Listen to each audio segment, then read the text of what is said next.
Right, Kabir, thank you so much for joining us on Zee Connect and welcome to Dubai. I should stop saying that because you come too frequently nowadays, don't you? Absolutely, I do. It is like home for me.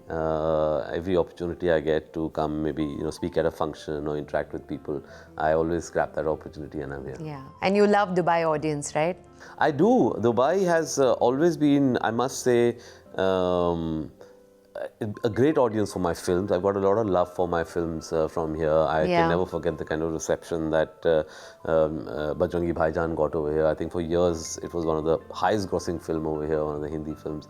And even for 83 and last year Chandu Champion came out and got a lot of love from Dubai. Yeah, so it's a great audience for me. Yeah, absolutely. Well, you've come here also for so many movie promotions earlier and you've got great love. You were here for a workshop as well earlier this year with Mukesh Chabra, and I guess you saw a lot of young talent over here that's wanting to be in the movies. And this time you're here for the Tahbib Festival. Tell us about your association with them, and there are these very interesting talks that you're doing as part of the show. Tell us more. So, Tahbib Festival actually is the very first time I'm coming for them. I always had heard of this festival. I'd heard about Javed Akhtar's association with them. And but this year, Tariq Bhai got in touch with me, Tariq Faizi, and he said that we would love to have you here to come and express your views and be a part of some of the panels. So I said, yeah, sure. As I said, I always grab opportunities that come up in Dubai, and fortunately I was free. I was just back from a location scout, and I said, okay, I'll come and spend 2 days here. So here I am, and I'm going to be looking forward to speaking at the festival this evening, and more importantly, interact with the other panelists. I must say that it's a festival that brings together very interesting people from different areas of arts and culture. So I'm in a sense sort of looking forward to even hearing all those views. Wonderful. Well, that will happen, of course, and there'll be a lot of interesting stuff discussed there. But I want to get into your interesting life right now. Okay, so tell me one thing that I want to know from you is, because you worked across genres, right? War dramas to sports films. So working across these different genres, how has that expanded your lens as a storyteller? I think the sheer excitement of just finding new stories, not confining yourself to just one genre that, unfortunately I've seen a pattern in our industry where you make one big successful film and then you end up sort of replicating that again and again. It's almost like the industry also expects you to do that, and that's a trap that I've always stayed away from, because I feel as a storyteller that I'm sort of really limiting myself. I've never made a sequel of any of my hit films, even though a lot of pressure comes on me, why wouldn't you make a sequel of Bajrangi, why didn't you continue doing Tiger? But for me, that's always been the thrill, to find a new story. I never classify my story as genre. A lot of times people ask me, what genre is your film? I say, I have no idea. For me, it's always a human story. For me, a sports film is never about the sports. It's always about the human spirit. It's always a story of the underdog. For me, a love story can exist in any other sort of setting that I give it. I think for me, I keep saying that success for me is valid till the day that I can keep picking up the stories that excite me, I'm passionate about, and keep telling them without really bothering about, are they checking the boxes, are they sort of viable in terms of course, I'm not saying that one is not conscious of the fact that your films do have to be viable and get back the investment that people have put in it, but that just cannot be the reason why you make films. And that's one of the reasons I stay away from sequels, because I feel it's more of a producer's game to capitalize on the success of the first part, less of a director's game, because as a director I feel I've told that story, I've lived with those characters, and now I've sort of moved on. It's nice what you actually do, because we were talking about this, that like you said, that you don't want to be like categorize into a kind, as a kind of a director or filmmaker. You do the same with your actors as well, and that's what you have done with Kartik Aaryan, like we were talking offline about it, what you have brought in him, brought out in him in Chandu Champion is something we've never seen Karthik in that kind of an avatar before. True. And you were telling us that how you wanted to like take him away from his usual, and it was sort of a challenge for him, and he really aced it. Yeah. Right? Absolutely. I mean, I've spoken at length about what Karthik has done in Chandu Champion, but really I saw it up front. I knew it was going to be a very challenging role for any actor. And when I spoke with Karthik about it, I told him, I said, it's going to be a long journey.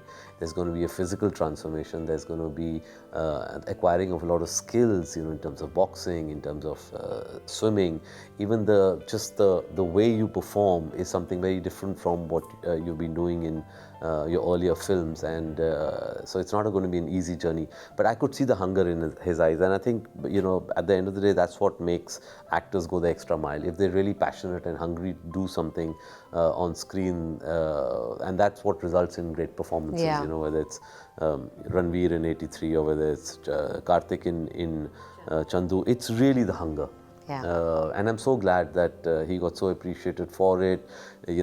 Strings of awards have been coming his way. Just last month, I flew down with him to Ahmedabad to pick up his first Filmfare Actor Award as Best Actor. Yeah. And I feel really happy that an actor gives that kind of effort, and then it pays off, and people appreciate him or her for that, because otherwise it would be sad, right? Otherwise it would be, the motivation would go away, that you put in so much of hard work and people don't recognize that. But in this case, I'm really happy that people have, really appreciated Karthik for what he did in Chandu. Yeah. But tell me, Kabir, what is the one storytelling challenge that you have faced, and how has that kind of reshaped your approach as a filmmaker? Every film, every story comes with its own challenges. It really is, and that's in a certain sense what is thrilling about being a storyteller, that every time you embark on a new project, it's a whole new journey, it's a whole new discovery of how do you tell this story in the most interesting way. And every story demands its own treatment. If you just take my last two stories, films that I've made, from an outward perspective, would say, okay, wait a minute, they're both sports dramas, but there's nothing similar about them.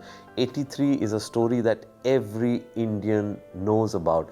Every Indian above a certain age knows every beat of that story. There's no suspense in that story left. But at the same time, I have to make a film that engages people, keeps them rooted in their seats, and keeps them like cheering and anticipating what's happening. True. Whereas then there's Chandu Champion, which is a completely forgotten story, unknown personality. No, people didn't know about it. Yeah, they didn't know the existence of a man such as this, which is so sad. It's so tragic that here's a man who's India's first Paralympic gold medalist, and the kind of journey that now that people have seen. And I had to bring this unknown story to the audience. So they come with their own, challenges, but both have their own thrill. In the case of being able to tell Murlikant Petkar's story, I think the very fact that now the whole country knows him.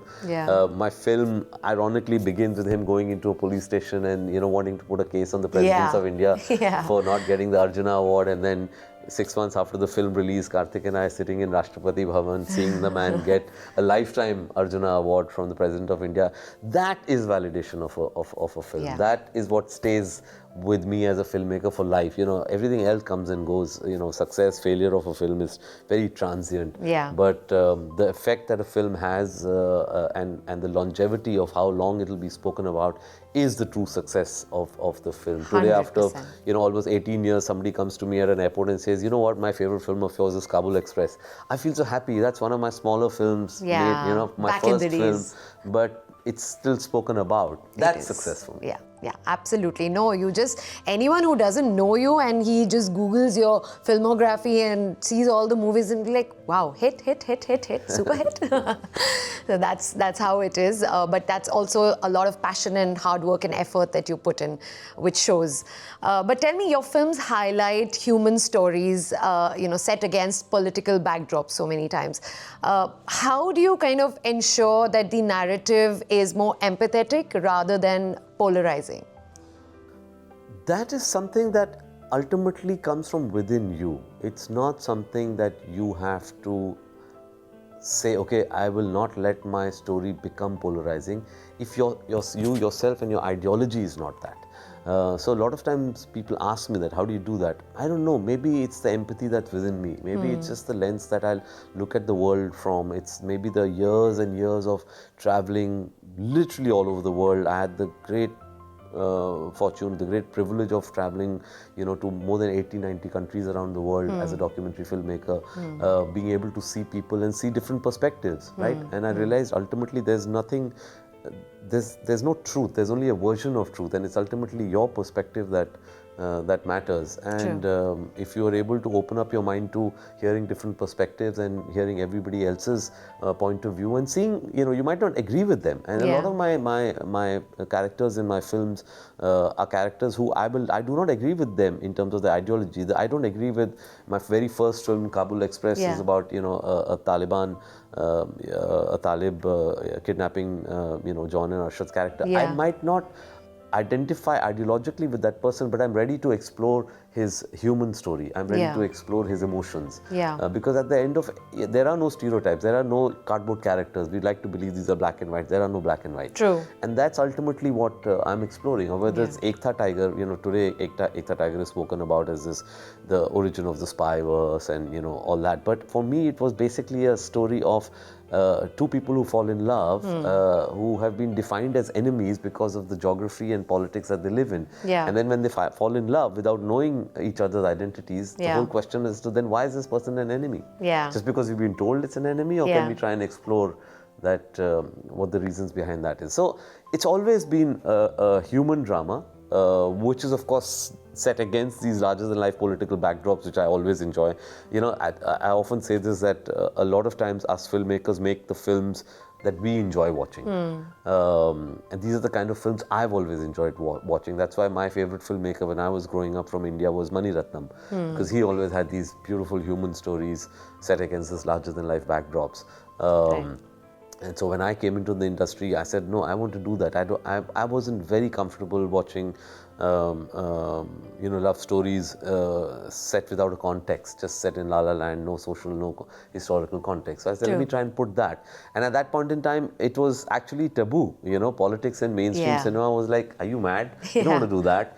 But I must give a lot of credit to Aditya Chopra, my producer of my first 3 films. He said, there's something about your storytelling that allows us to understand the politics as and when we need to understand it, so go for it. So Kabul Express was a small film, but my second film, New York, was a hugely political film. Yes. And that too, politics of another, third country. But also so very well made, like it really left an impact. Yeah, thank you. But that's what it is, because ultimately I approached it as a human story. Yes. It's ultimately about that. The politics is just the backdrop. Yes. I think you're right. Yeah, you address it in a real scenario, in incidents and political incidents that have happened. But it's about humans and their nature, and you get into the depth of that, and that's what you try to showcase. Yeah. Which, I mean, if you look at Bajrangi Bhaijaan, so much of, there's so much chatter about Bajrangi Bhaijaan, about, India, Pakistan and all that. But at the end of the day, it's just a beautiful human story. Exactly. Of a man who sees and that's this little what stays with you. Yeah, and ultimately that's what stays with you. You will cry only for the human story. You're not going to cry about the political backdrop. If people are shedding tears in the climax of Bajrangi Bhaijaan, it's because they feel for those characters. Yeah. They fall in love with the girl. They fall in love with this beautiful man who, gave up everything to be able to help this little girl. They're not crying because, the two countries are going to become friends. In fact, you've shown certain instances in such a humorous way, even Nawazuddin's character and all of that. Like, it's shown so nicely that you will never be able to hate or watch it with that kind of a feeling that, these two countries are not talking. I think humor is extremely disarming, right? And also, not only just disarming, I always feel that humor is more profound. You make a statement through humor, it's just a more profound way of saying it than just saying it out like a statement. So that's why I always try and sort of use humor a lot in a lot of the sort of conversations that happen in my film. Yeah. Yeah. But tell me something, how do you, because you were also talking about, you know, you have to also think about the movie being viable and sort of giving back the investment you put in. So how do you kind of navigate the tension between commercial expectations and the urge to tell socially grounded human stories? So the fact that the film should be viable is not an active thought that happens in my mind when I'm writing a story. That is, of course, something that is there in the back of your mind, and you obviously, the other reason why you need to be also make your films viable is because you need to get the opportunity to make more films, right? But that's not something I would say that is an active thought while I'm writing. When I'm writing, I'm only servicing the story. And I like to believe that inherently there is something in the way I tell the stories that will make the film a little more wider in appeal. Of course, you know, there are lots of times when films don't hit the kind of numbers that you would want them to. Yeah. Everybody wants their films to do more and more in terms of the numbers, especially, you know, post-COVID, the whole turmoil that the theatrical business is seeing. But having said that, if you try and construct just for numbers, I think the chances of your failure are even greater, because then you're making films for people. See, I know it might sound strange, but the only person you know really well is yourself. And you have to stay true to what you are seeing, and then sort of keep your fingers crossed that because you're somebody who's sort of middle of the road, more and more people will agree with the way you tell your story. But the moment you start making a story saying, okay, wait a minute, let me make it for that person, chances of failure are high, because you really don't know that person. Absolutely. You can't cater to these, you know, imagined sections and audiences in your mind. You have to make a film that you believe in. Because, and that's what is, I mean, I know that film is a complete combination of commerce and art, but at the end of the day, I'd like to believe I'm more of an artist than somebody who's running a business. And for that, I can't let my art get completely diluted by or let me cater to these market forces, because at the end of the day, I'm a storyteller who's chronicling the times I'm living in. And 20 years from now, when people see my films, they should say, okay, this is what the times was. I'm not supposed to chronicle the market conditions I'm living in. You know, I don't want people after 20 years to see my films, oh, he did this because us time pe the market was like this. Ye chal raha tha wo time so pe. you have to see your film stand the test of time, you know, so people see it and say, yeah, this is a reflection of what was in the world at that point in time. Yeah. Tell me, is there a misconception people have about you as a filmmaker? That's for you to tell me.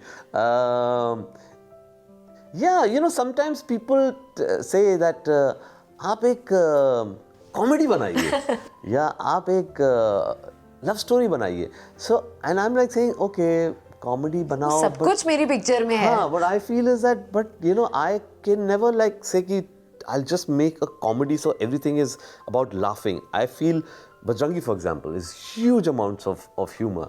But those are the kind of films that I really love, right? Where you can laugh through the film, but when you get up, you have a lump in your throat. And that is, I remember as a film student, I watched Life is Beautiful, you know, the Italian film that won the Oscar. It's the story of the father and the son in the Nazi concentration camp, and it's constructed like a comedy, right? And I remember we were laughing through the film, and when you get up, you're such a solid lump in your throat, and that film doesn't leave. As I said, you know, if I can capture something, this emotion through my films, then I know that I'm onto something good. So I think the misconception is sometimes is, oh, why don't you just do this or just a love story, where I feel that, oh, I thought there was a love story there. I thought there was and you can mix it up so beautifully in just one movie and package it so well and give also, it to you people. know, sometimes what we say love story, you know, I've realized what people mean is they want to feel emotionally connected, but you know, if you're able to deliver that emotion, not necessarily like an 83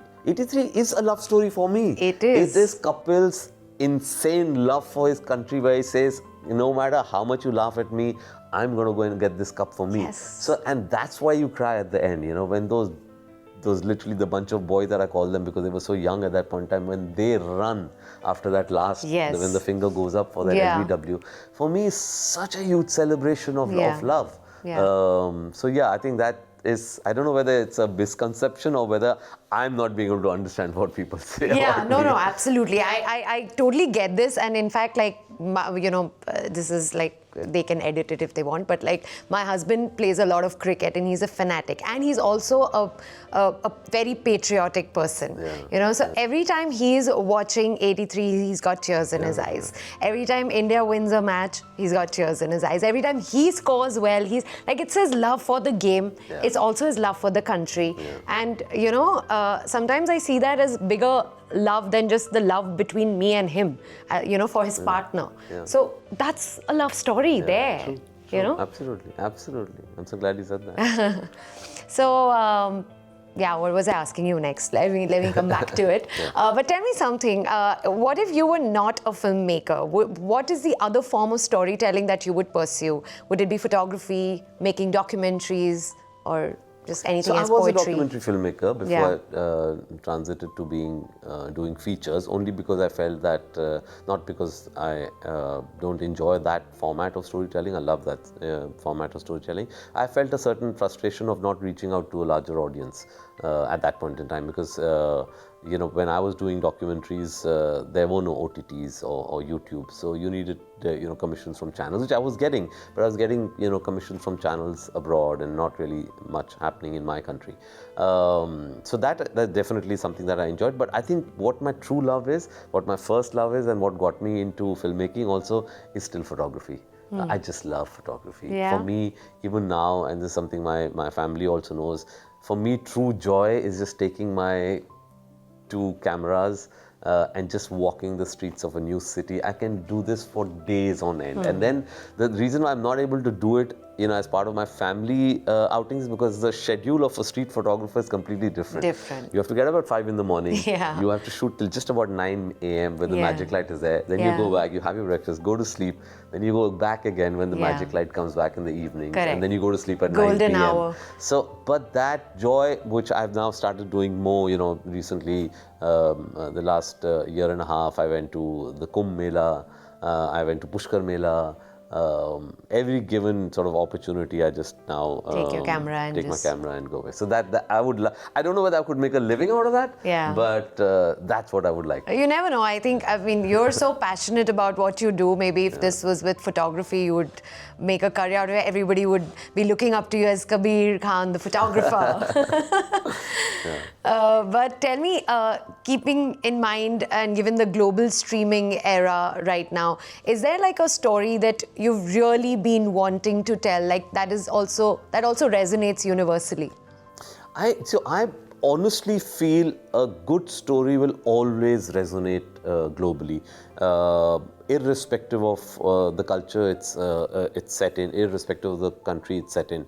And I've seen that every time a story has come together very well. But for example, let me take the example of Bajrangi Bhaijaan. Bajrangi Bhaijaan is as Indian as it can get, right? It's about India, its relationship with Pakistan. It's about Hanumanji. It's about this Hanuman Bhakt. But the way that film has traveled, the way it has got, the kind of business it did in China, and I was saying, will Chinese understand this Hanuman Bhakt? But it was incredible the kind of success we got in China. It's traveled to so many festivals all over the world. The greatest screening of any film of mine that I've ever experienced has been, the Bajrangi screening at Busan Film Festival in Korea, where they have this giant screen the size of a football field where 4,000 people sit under the stars and watch your film.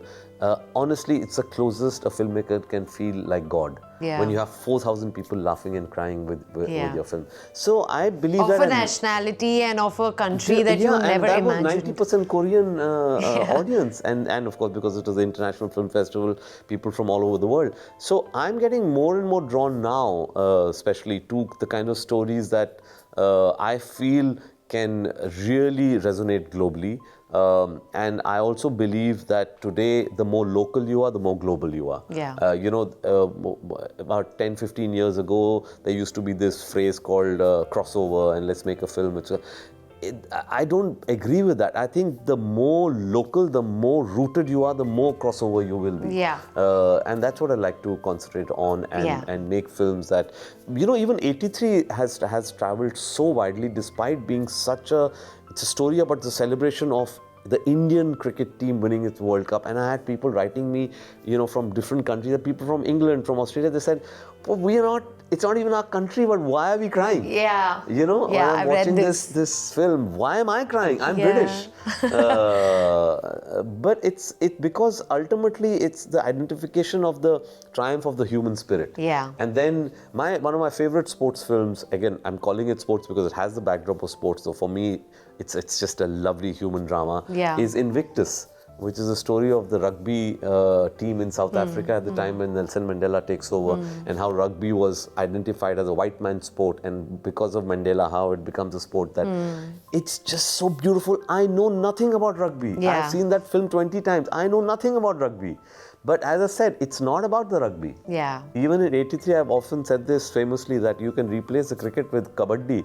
What will stand is the human story. Human story. So I feel that any story well told can be a global film. Absolutely. And what you said, I really like that about, the more local you are, the more global, the more audiences you're going to end up reaching, because you're telling your story, your people's story and the emotions and everything. Like when you spoke about the Hanuman Bhakt thing, I also remembered the chicken song that you put in that, and the whole, like that man being a complete Brahmin who doesn't, eat non-vegetarian at all, who but yet has is ready to celebrate the girl's choices. The girl's choices, and he needs to ensure that she's eating whatever she likes. And then they start singing about chicken so that, she gets tempted and she wants to, and she tells you what she wants to eat.